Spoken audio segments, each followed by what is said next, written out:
Salut, salut! Alors aujourd'hui, on va parler avec Margot des cycles de l'eau. Et le cycle de l'eau, quelle est sa corrélation avec les arbres?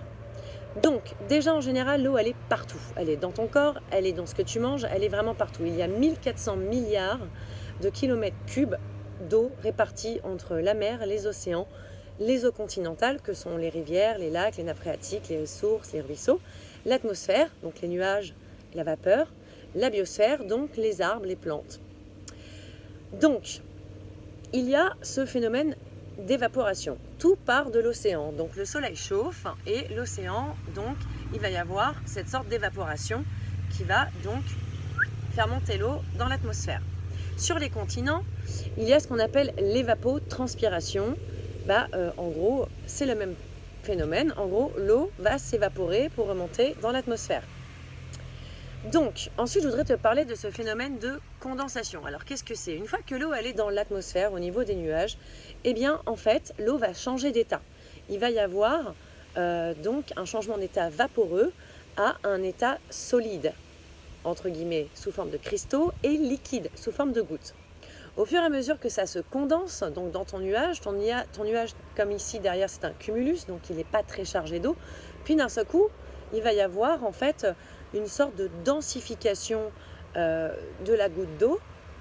Et donc la goutte d'eau va devenir trop lourde et va donc se remettre à retomber sur la terre sous forme de précipitation. Alors soit on a de la pluie, soit on a de la grêle, ou soit on a de la neige. Donc, l'eau, tu vois bien qu'elle retombe sur ta terre. Et c'est là, en gros, que les arbres jouent un rôle fondamental pour l'agriculture et pour le maintien du climat. C'est pour ça qu'il y a quelques bonhommes comme Thomas Braille qui aiment bien défendre les arbres. Pourquoi? Et quel est le rôle de l'arbre avec le cycle de l'eau? Eh bien, c'est simple. Donc là, on en est dans ce petit schéma-là. On a vu donc l'évaporation, la condensation, et là, on est au niveau des précipitations. Eh bien, ici, si tu n'as pas d'arbre, l'eau ne va pas pouvoir atteindre la prochaine étape qui est l'infiltration dans les nappes phréatiques. Et oui, il s'agit de capturer l'eau. Donc j'ai déjà fait des vidéos là-dessus, mais là je veux vraiment te faire voir l'ensemble du cycle de l'eau.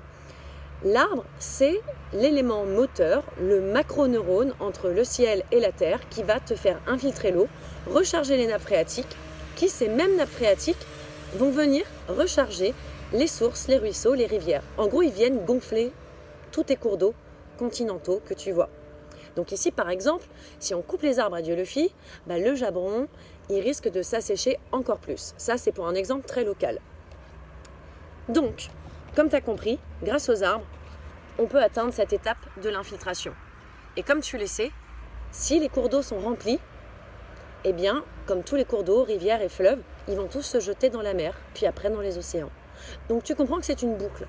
Donc tu comprends que si nous, on rase les arbres et qu'on fait des steppes, eh bien, l'eau ne s'infiltre plus. Donc l'eau ne vient plus remplir les mers et les océans. L'évaporation qu'il y a au niveau continental et l'évaporation qu'il y a au niveau des océans ne se fait plus correctement. Il y a donc moins de précipitations. Puis comme tu le sais, on a besoin de précipitations pour pouvoir faire pousser nos tomates, nos salades et tout ce qu'on mange.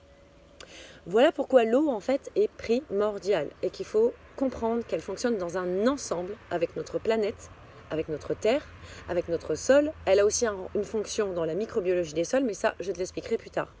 Donc voilà, kiffe bien et bonne journée.